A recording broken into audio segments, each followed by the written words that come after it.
এই সময় আবার ফোন দিল কে? আরে বাড়ি থেকে ফোন দিয়েছে। স্যার চুপ চুপ চুপ, স্যার একটা কথাও বলবেন না, যা হয় খালি দেখবেন। আচ্ছা ঠিক আছে। কি ব্যাপার, তুই এখানে কি করছিস?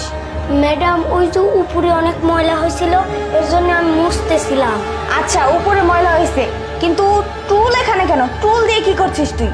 ম্যাডাম আমি নাগাল পাইতেছিলাম জন্যই তো টুলটা নিয়ে মুছতাছি।